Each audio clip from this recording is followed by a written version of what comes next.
Okay. I feel like I need to like spray my throat or something. What do they do on like? Do you want a drink? Actually, can I have some water? Yes, of course you can. Of course you can. I got all nervous. Do I need someone to like? Do I need someone on standby to mop my brow? I will be that person. I will be that person. Hold on. Ooh, he's got a posh glass. I've got a posh glass, yeah. There we go.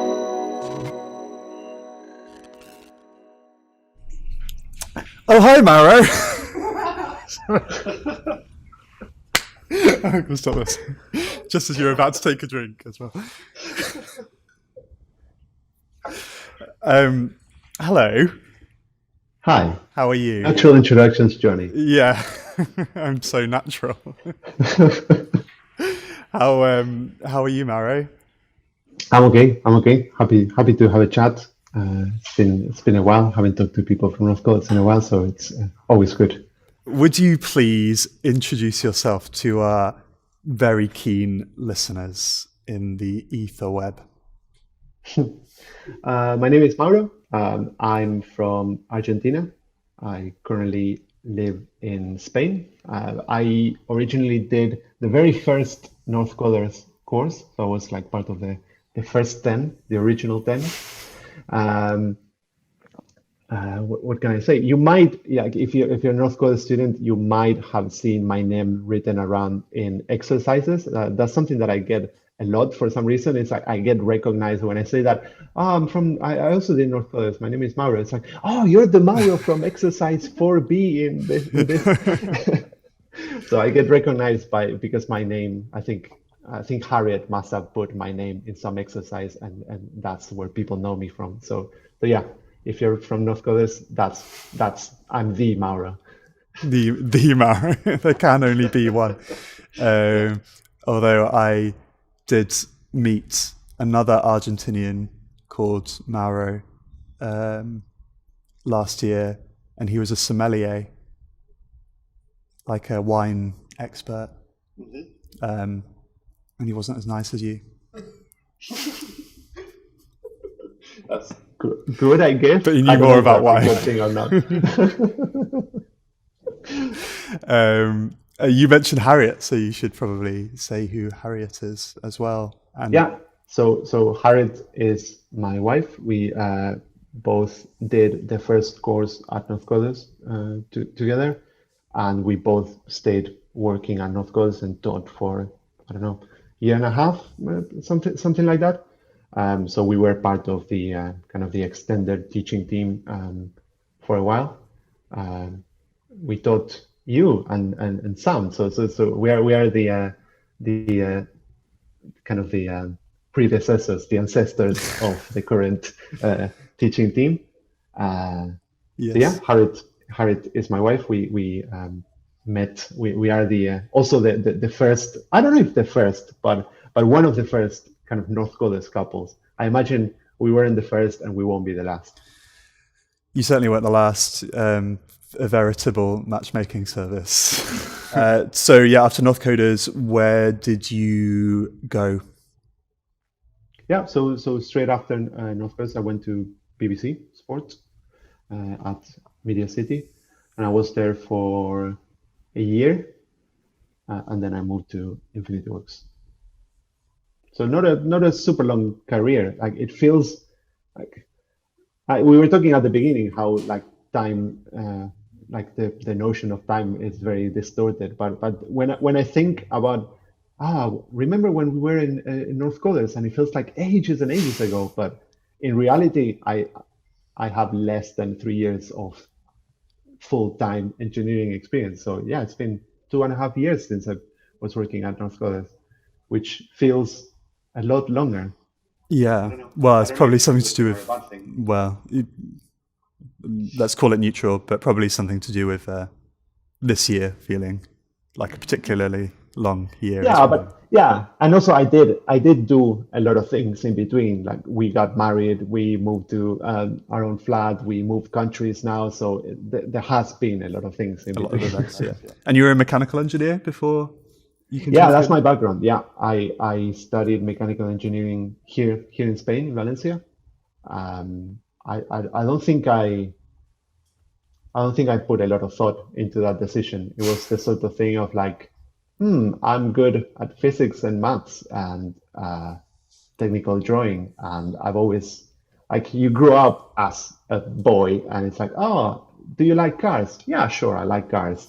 Do you like machines and technologies? Sure, yeah, okay, study engineering, and it's the sort of thing that I don't know. I don't have really good memories of my university years because I don't think it's clearly not a career that I was passionate about or something that I was like massively interested. I am vaguely interested. I am interested in engineering in general and technology in general, but it was too specific for me. I'm more of a generalist, I Okay. think. Cool. Yes. Well, now you can do anything because I hear computers are going to be really important in the future. Yeah, I think this computer thing is kicking up. Yeah. So, when did I last see you? I'm trying to think what year it was. Definitely not 2020, I'm going to say. I think that's a safe bet. Yeah. But I think you popped into the office sometime last year, briefly. It's possible. Yeah, I think my perception of time is just completely gone, as is everyone. So yeah, Yes. probably. Yeah, I think definitely so. in the old office. I haven't seen the new office. Oh yeah, yeah. Of course, no, you haven't. Maybe I'll take you on a tour afterwards. Like by which I mean like just turn the laptop round. You can see. So we've kind of got an excuse actually beyond coronavirus to be talking through this means because you are nowhere near me. You are in fact in a different country. I am. I've made the jump, and I moved to Spain, which is where my family lives. So me and my wife moved here a couple months ago now, early September. So it's been 2 months. Are you settled in? Yeah. We managed to get a flat that we like, and we're working from home. It's essentially the same situation it was in Manchester, but from a warmer country. Yes. Essentially, that is the only difference so far. Has it been easy to be as involved in the work you've been doing from Spain? Like, I think in terms of doing work and like being productive, it's been fine because everyone's working remotely, so it hasn't really changed. I think we're probably gonna get into this later, but working for a consultancy, I kind of have two offices. I have like the office of the client I work for and the central office of the consultancy. So the client side of things is fine. Like we're working remotely, and it was the same in Manchester. But obviously, all the social aspects and all the going back to the main office, I would say that it has been hurting a bit, but it's to be expected when you're remote. Like if I was in Manchester, I wouldn't be going to the office either. So I don't think it's a big difference given the circumstances. so what? Probably though to get a bit more grounding first. What are you currently working on? So I'm currently working. Well, the consultancy is called Infinity Works. So a consultancy that is based in the UK, has offices in Leeds, Manchester, um, Edinburgh, and London. I think I'm not here representing them, so I don't have all the facts. I don't have all the facts written here You on should the have like side. a little crib sheet. It's but yeah, I'm currently working on a project for Well Pharmacy. So Well Pharmacy, I think it's the third largest pharmacy chain in the UK. Don't quote me on that. I think it's semi-accurate. It's up there. Around 800 stores all over the country. And we are essentially doing a digital pharmacy. We have a mobile app that maybe someone will have used, that you can order your prescription medicine, all your stuff, and you get it delivered home, or you can do click and collect, that sort of thing. And then we do a series of backend systems that connect the brick and mortar pharmacy with the warehouse and all the automation and fulfillment and all of that. So it's that project we're working on. Been there for a year and a half. Okay, so this was something that was going on before coronavirus.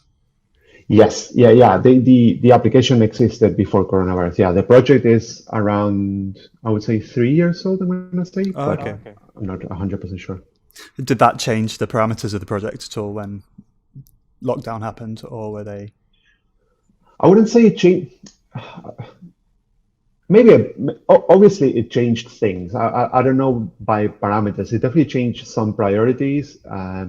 We did have a pretty big spike in new users starting from March, like it skyrocketed, Yeah. and we handled it pretty well, I think. Um, we did focus. I'm not sure because obviously we have a product management the part section of the Yeah, team that kind of handles what we work on. So they decide on the priorities and all that. But my impression is that more user focused feature. Obviously, all features should be user focused, but things like, for example, click and collect, we delivered that during coronavirus, and I think that it got pushed forward because of it. And then we also, with the increase in users, we also got an increase in technical support queries. So we did work also a lot of work on kind of not feature requests necessarily, but yeah, paying more attention to what users were having difficulties with, because obviously it was a sensitive situation. So it did change things, but I wouldn't say massively. You didn't have to like man a call center phone. It's like, oh, the site's down. Please, can I order my prescription Well, directly there from is the site wasn't down. There is a team for customer support that actually man the phones, and we essentially do technical support for the customer support. So whenever there's something that looks like a bug, or it's like, oh, they have like a version of iOS that is weird, or things like that, that's where we kind of jump in. So we do a bit of customer. So I do talk to customers directly, not through the phone, through like a chat interface that they do through their phones or emails. Oh, really? So I do talk to them when the issue is technical.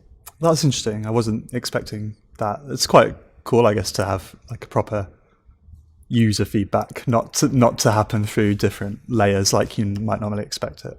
Absolutely, absolutely. I learned loads. I never thought that I would learn so much from it. Like when someone tells you, oh, you have to talk to customers, like it doesn't sound like the sort of thing that you would love to do. And I don't love doing it, but I do think that you get massive insight and things from a point of view that you as a 30-year-old engineer don't have in terms of using the app. So I think I think especially the feedback from people that struggle more with technology, like more elderly people, which we have a lot of customers that are.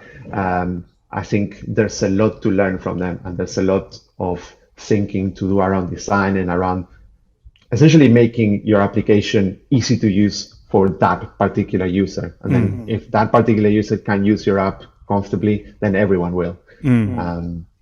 So I think, yeah, a lot of times, I'm not saying this company in particular, but I imagine that a lot of times features in apps get shipped or get developed just based on how cool and how kind of sophisticated they can make an application look. But in terms of something that has to do with people's health, I think the simpler, the dumber, the better.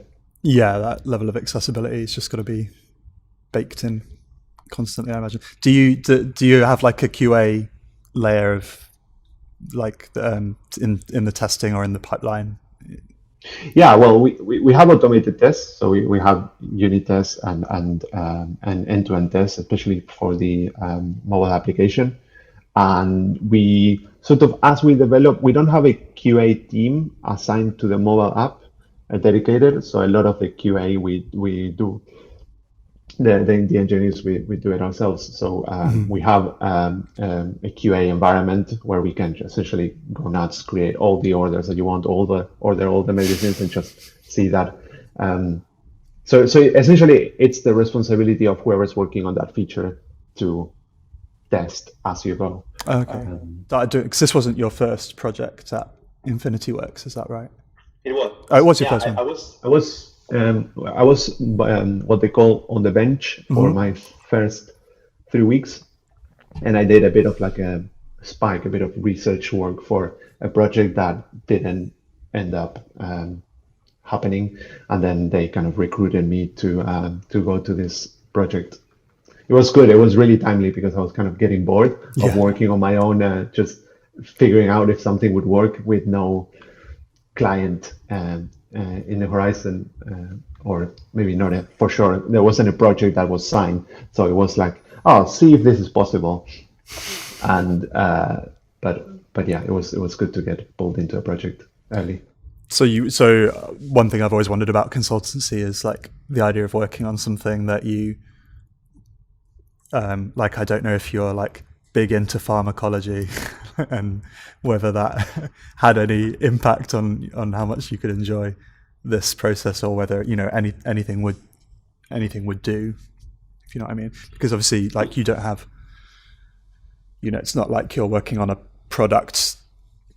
Not like the company you work for owns the product. So when people work in those kind of roles, it might be more important that they're interested in what they're working on thematically. Yeah, I think that's something to be aware of when you're going to a consultancy. That like when you're looking for a job for your, like, essentially like a job that is not a consultancy, that you will work on a specific product, you tend to, I would think that most people look for something that they're interested in. I don't know, if I'm interested in music, I might look into companies that might do something tangential to music.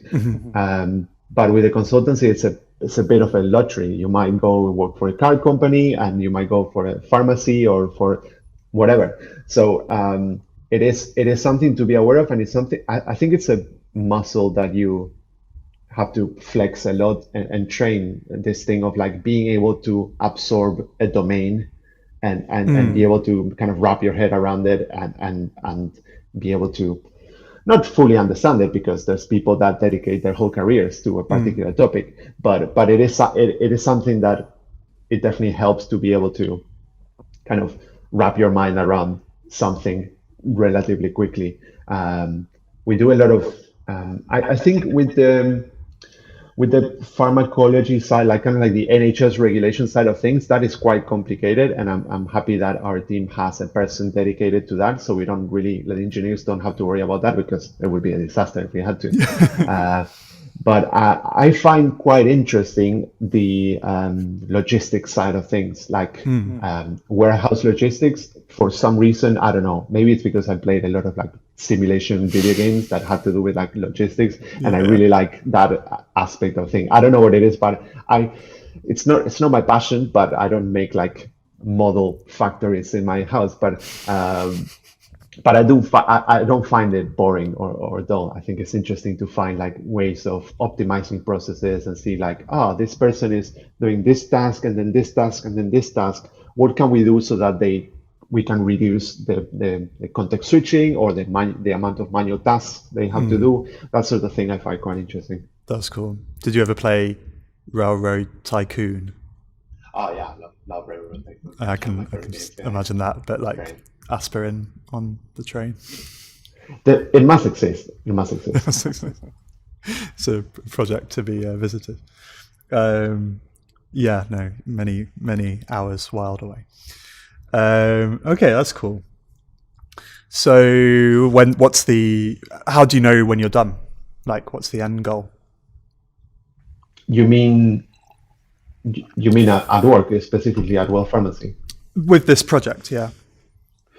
I don't think there's a clear end goal. There's like quite a long list of things that they can do. There's always like optimizations they can do, reduce costs here, improve I don't know, the speed of delivery or processing, fulfilling an order. So there's lots of things to do. I wouldn't say that the end is in sight. And then in terms of Infinity Works contract with Well, I really can't speak. Not because of, well, I imagine because of confidentiality, but first of all, because I have no idea. Don't know. Yeah, But, yeah.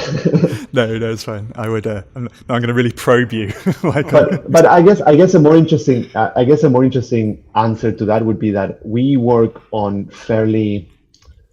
I think something interesting of the team at Well is that we work on fairly small features in the sense that we don't come up with a feature and say like, okay, let's do this entire feature end to end. No, what we tend to do is we tend to do like a proof of concept and just like what's the minimum functionality that we can deliver in 3 days so that we can iterate on that. So that's a really interesting and fun process of like a lot of times I've heard from our product manager, he said, oh, we tell them, oh yeah, this is gonna take, I don't know, a week, 2 weeks maybe, and he says like, nah, too long. Just do something that will take you 2 days to do. And it's not a matter of speed.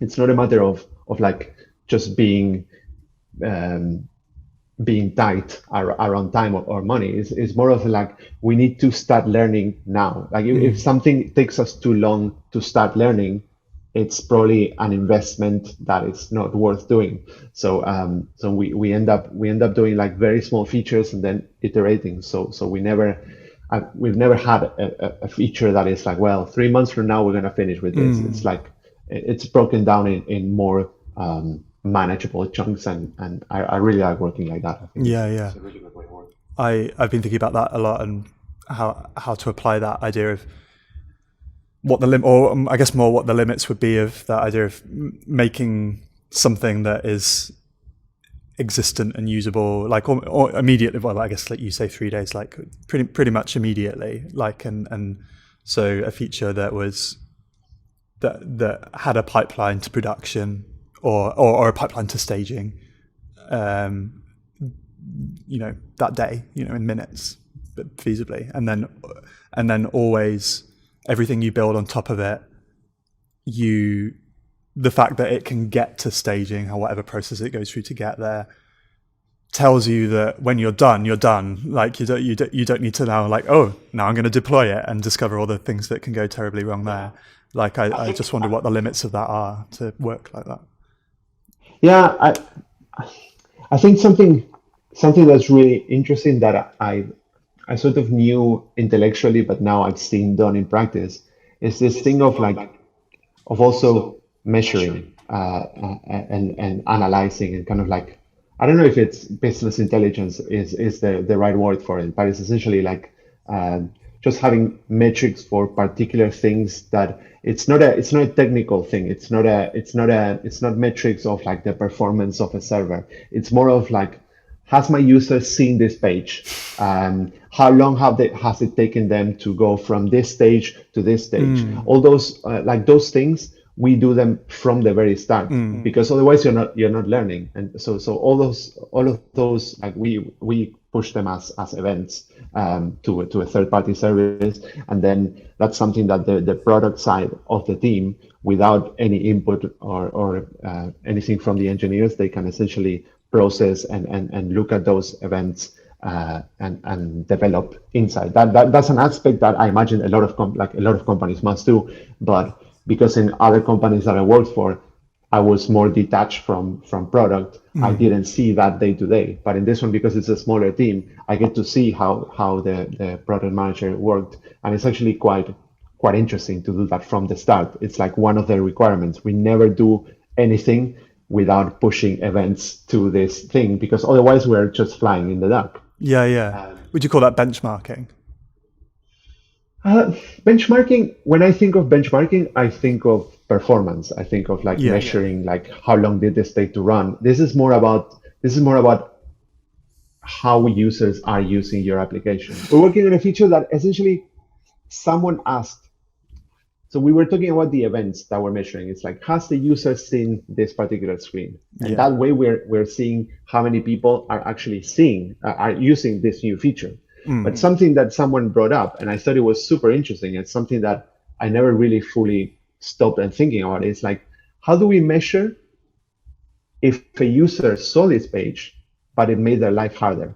It's like, how do we measure Oh, yeah. that they're using it? Because if you only measure, if you only measure like the success cases, it's like, oh, people, X amount of people use this feature. Yeah, And you then scored see a graph going up. 45. And Yeah. it's like, yeah, it's great. It's like a lot of people use it. It must be good. But it's like, what if they don't have a choice? And what if they don't like it and they're using it? So it's like, how do you measure? How do you deploy a feature that has that baked in? And it's like, how do we know if a user didn't like it? And I don't know the answer to that, but I think it's a super interesting space, and it's a super interesting type of work that I would like to do more. But it's also the sort of thing that I think usually gets kind of swept under the rug or delayed for later, because I think it is quite hard, and it needs a lot of collaboration between user research, design, UX, engineering. I find it super interesting. And just being invested in the project or the product for a longer time than maybe that happens normally. I mean, I don't really know, but I guess you would only care about that if you knew that it was going to affect you in some iteration further down the line, and it's not something that you'd ever care about if you were just sort of sweeping in for a quick fix. Yeah, I think I consider myself really fortunate that I came to a project that, even though this is a company making money, let's not kid ourselves, we're not doing, but Pro bono drugs doesn't happen very often. yeah, exactly. But you're still doing something good for people. Like, you are helping people, especially during coronavirus. Like, and this is where the doing customer support and actually talking to users was really helpful, because it's like, when you sort someone's problem, they're like super grateful, because it's like, yeah, this is like a medicine that if I don't get, I die, essentially. So I do get a lot of pride and just satisfaction from working on something that I care about. And I don't really have to care. Like, I could do my job and be fairly good at it without needing to care. But I think it helps that I do, and it helps that I get that contact and that feeling that I'm helping people. What would be a better question to ask you than what have you learned on a technical side? Like, what? I'm trying to, because that's a bit of an easy question, isn't it? What? So I learned different things in different places. So before working at Infinity Works, I worked at BBC, and we can talk more about that if it's interesting or if you want to. But I think there I understood I learned a lot about running software at a massive scale. It's like so I worked at BBC Sport. So and we went through, when I was there, it was 2018. So there was a World Cup. So that was a World Cup year. So we had Winter Olympics, World Cup, and Wimbledon in like that time. Yeah. And like running, and I worked on like backend infrastructure level of the BBC Sports website. So we were like in the machine room, and like, this is like, in the films, in like a submarine, like a film about a submarine, I watched, like water comes in the machine room, is that sort of situation. I watched Das Boot recently. I don't know what that is. Oh, it's amazing. It's like a 3-hour German epic about a submarine, just some people on a submarine during the Second World War. Now that sounds interesting. It is so tense for like 3 hours. So if you invoke that comparison, then I can see. Yeah, with some scale in between, but yeah, it's that sort of place. It's like BBC is a sort of place where you can't fail. Like, the BBC website cannot go down. I remember, like, you must have heard this, but like a lot of people put the example of like it's sort of a meme internally that it's like, what happens if the Queen dies? It's like, what do we do if the Queen dies? Because it's like, suddenly it's like a lot of people are gonna be looking at the BBC website. So it's that sort of like mindset of like, it's reliability first. And obviously in other places you also value reliability. Like, I don't want any of my other systems to go down. But I learned a lot about just maintenance and monitoring and observing a system and looking at dashboards and like how do you implement features, how do you implement like observability, how do you add how do you maintain a running machine, and how do you like fix the engine of a train that is on the road and like on the road now on the rails and With lots of passengers. like, it can't stop. So that was quite interesting. And then I would say on InfinityWorks, I learned a lot about cloud computing, about using AWS and about using serverless offerings, all of that architecture. I learned the second language, so I used to do a lot of, so I learned with JavaScript and Node and all of that. And I had to learn Go. So it was the first time I had dabbled with other languages, like I played it with Python and like you have to, but this time I had to like fully like become fluent in a second language. And that was also an interesting experience, like the kind of that comparison and learning, especially going from no types to types. I think that was a pretty big jump for me. So I presume if the Queen died, they probably wouldn't be going to check the Wimbledon scores immediately, but to use that,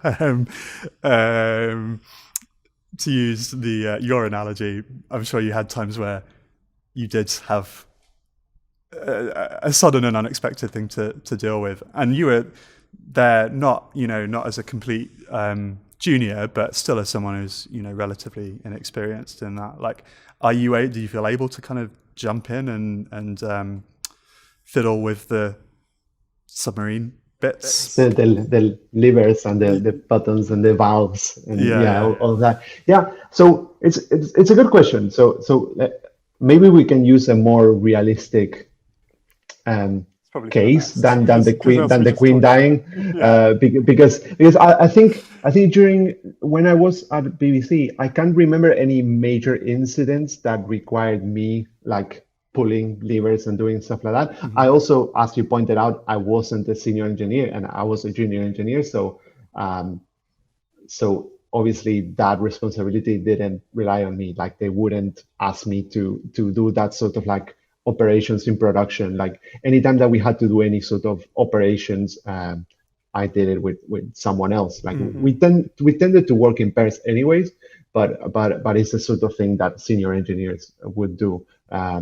Like everyone has heard the story of like someone on their first week on the job and they deleted a production that database. Is like those companies are not common. I think most companies value their operating systems and they want to like keep them running, so they wouldn't ask the new guy to I don't know, switch databases or something like that.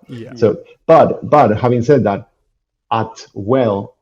having a bit more experience, I am part, for example, I'm part of the support rota. So whenever we have a contract that essentially says that if there is a category X incident, we call them P1s. I think it's a pretty standard name for it. I imagine the P is for priority. I don't know, but essentially it's like loss of service. If like a website or a service just does not work, then they can call us at any time during the day outside of working hours, and we have to sort it out.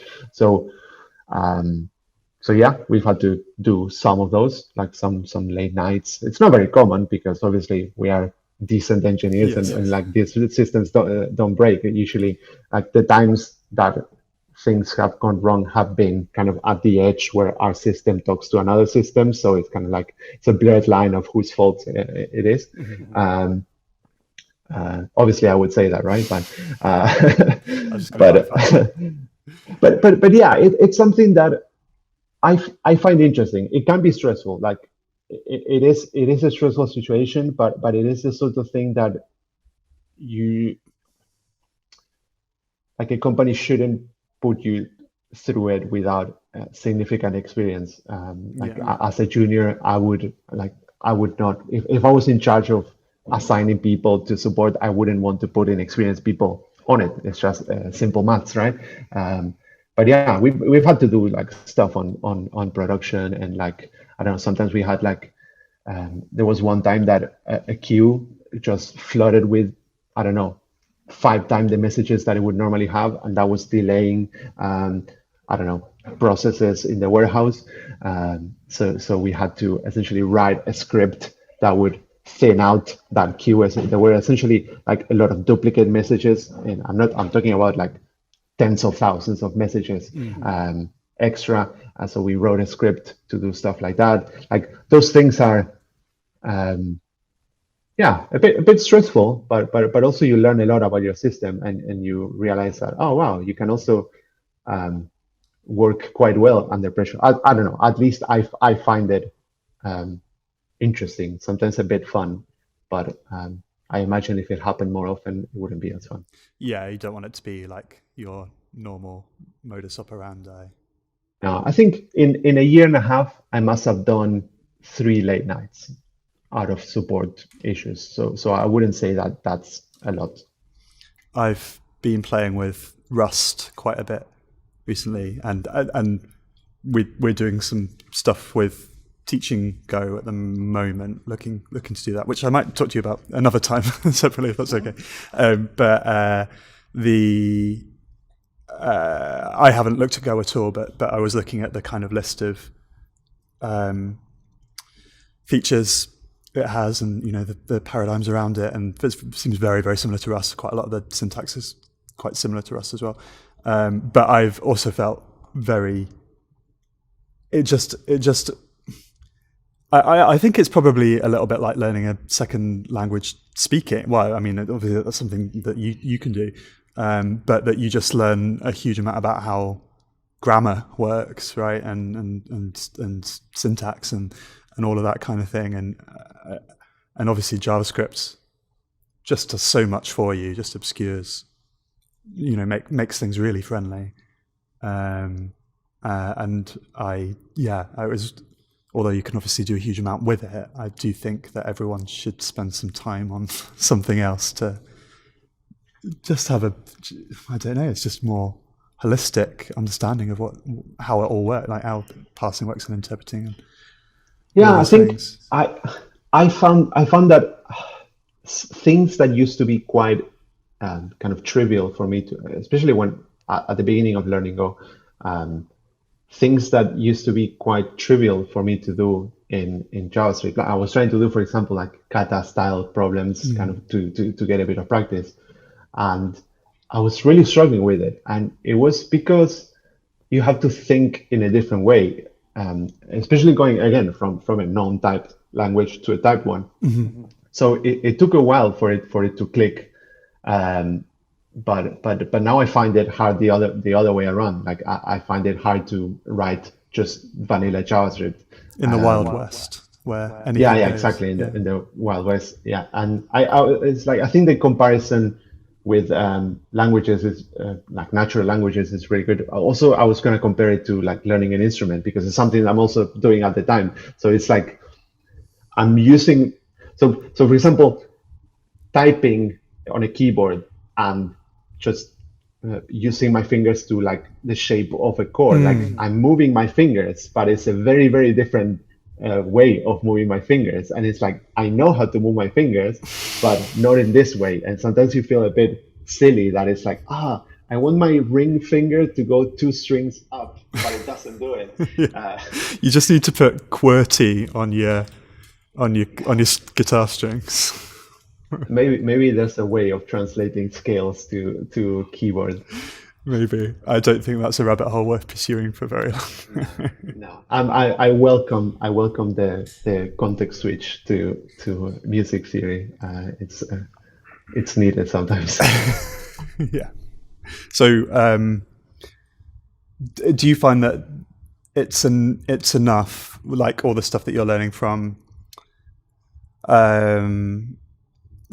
what you're doing at work, like the new things that you pick up, it kind of scratches the itch for your desire to pick up new things, which I know you always have done, when you're back at Northcoders, and I always constantly feel like I want to be trying out something new. Do you still have like those rabbit holes that you want to? I think it's an interesting question. I think I was talking with someone at work recently about this, and I personally, like, if you take a picture of like right now, um, no, I don't have an itch to learn new things. I find that I enjoy outside of work doing things completely unrelated. Like I don't remember when was the last time that I had like a side project or like do a course outside of work.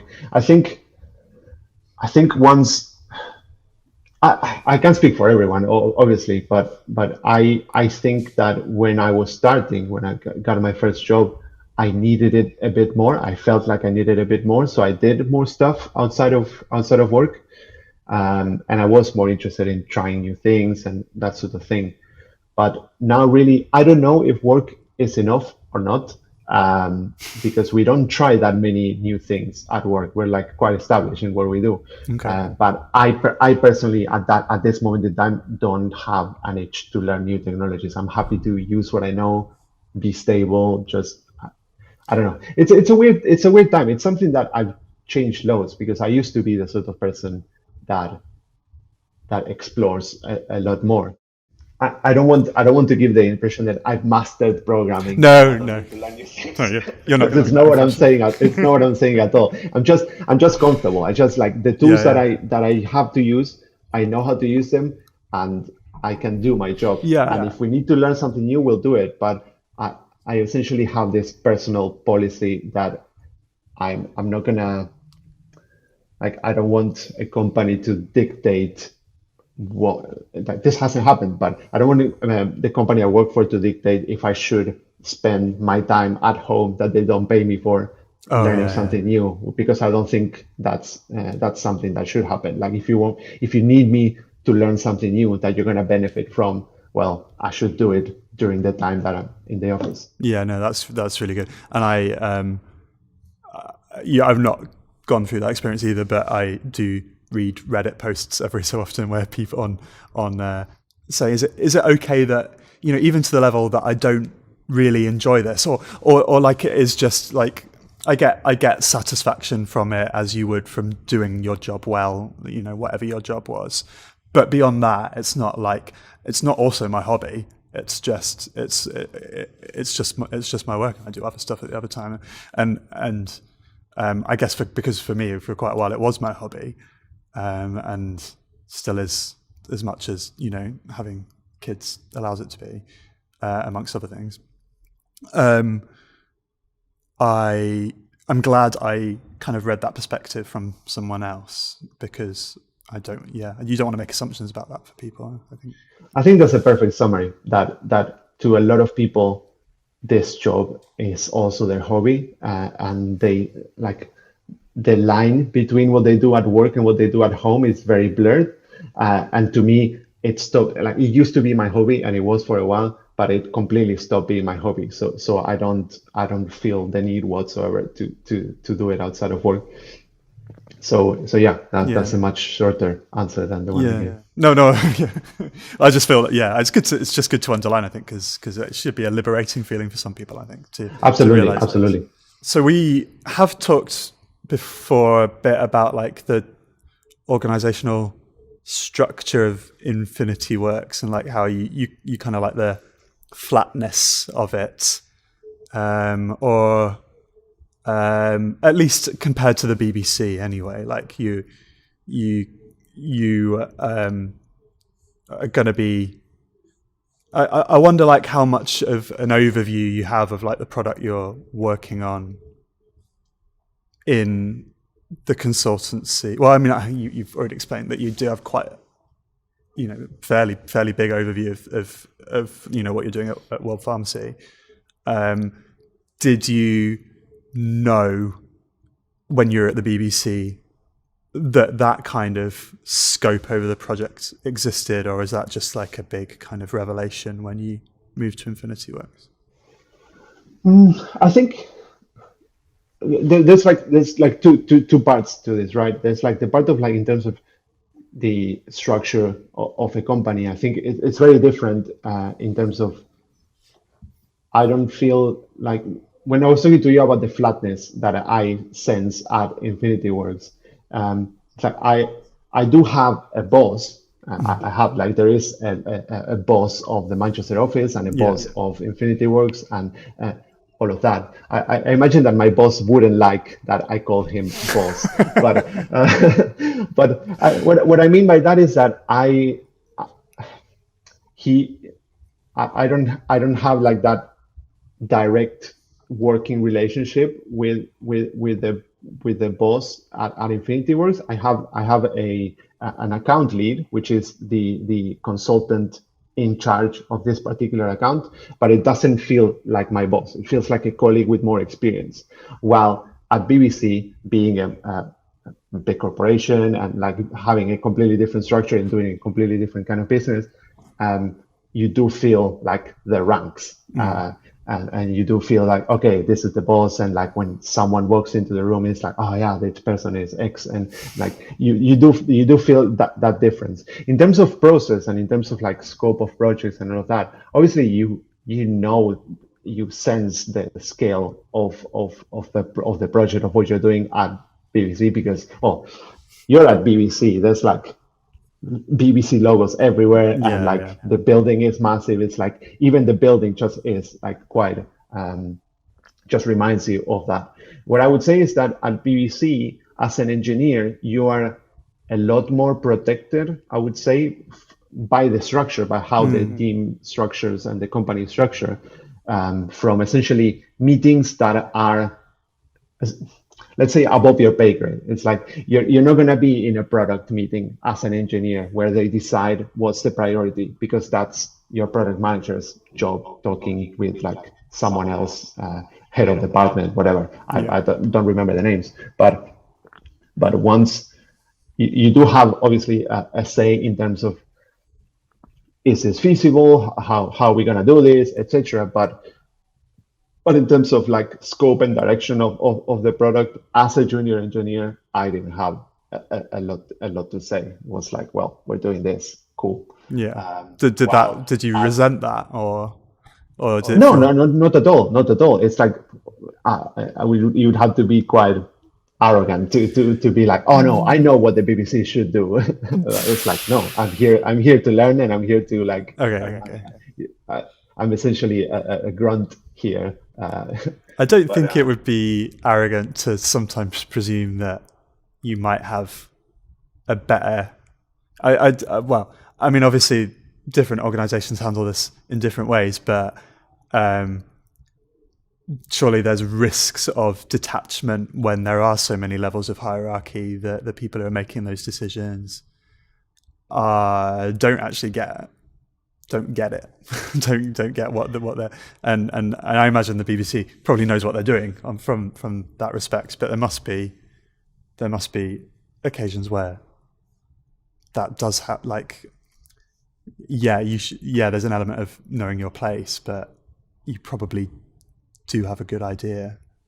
Yeah, I think you can have obviously people have opinions, and the more experience you have, the more those opinions are kind of probably the more they're, maybe valid is not the word, but like validated and better informed. I would say that it was my first job, and it was a system that had a scale, and we were essentially doing the server side rendering, massively simplifying that system that was quite complicated. We were doing the server side rendering of the website, so that was all my team did. So the product direction was very clear cut. We want to render things, we want to render them fast and reliably. So there wasn't a lot of room for opinions. While, for example, at Well Pharmacy, we can I don't know, design a screen or a form or a flow that the user does in the app, and I can say like, this feels a bit complicated for X user, or you can think of, for even sometimes I read copy, which is not my job and not my specialty, but I read copy and I say like, this could be like, maybe we could change this, or maybe we could make it more consistent with this other thing. It's like little details that you pick up more, but it's just because of the distance to I think about it in terms of distance to users. It's like here I'm working on code that runs on an app that my users kind of grab their phone and look directly at this app. While at BBC, I was working on like code that runs on a server farm that some BBC developers is gonna write code to run on this platform, and that will render a website that someone else would look at. And it's like I was so far removed in terms of like the stack that that kind of like that intuition and that like human side, like that those opinions that I could have, not being a computer science student or like knowing a lot about computers in kind of in a formal way. I didn't have those opinions that much at that point. Cool. That's great. Thank you, because I don't feel like I phrased that question very well, and you got a really good answer out of it. So well done. Yeah, maybe I didn't answer the question you asked, but it doesn't matter. They could just put a different question at the front. They have an advocacy system at Infinity Works, right? Yep. You've been on both sides of that? No, I haven't. I haven't been an advocate myself. Okay. Although, of course, you have been at Northcoders, done something a bit like that, I guess. I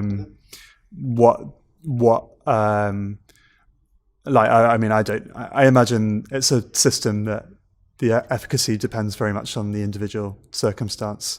But I guess, what do you think of it as a system rather than forcing you to comment on your particular relationship as an advocate? I think it's a very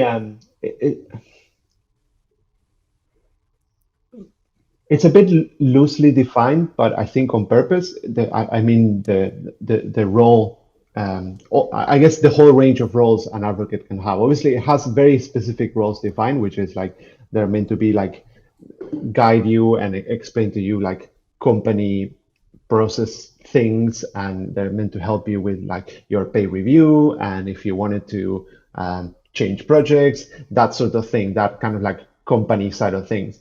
And then there's the aspect of like the personal relationship you establish with them and how much mentorship can happen. I think it really depends on the two people. It's a very like two-way relationship. So I particularly didn't, it's not that I didn't need mentorship, but I was getting enough mentorship at my project with my colleagues there that I didn't really need mentorship. So the advocacy system, I don't think it's explicitly set out as a mentorship program, but it can be if you want it to be.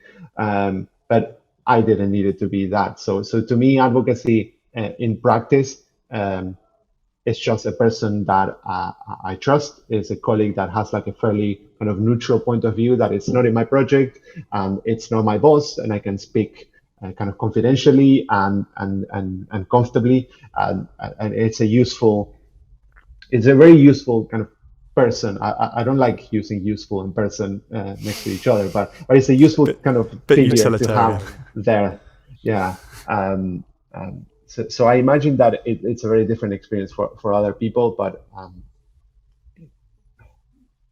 yeah, it really depends on kind of like the seniority of the two people. Like it's not always necessarily a super senior person mentoring a super junior person, because everyone in the company has an advocate, even the most senior people. So it's not necessarily a mentorship relationship.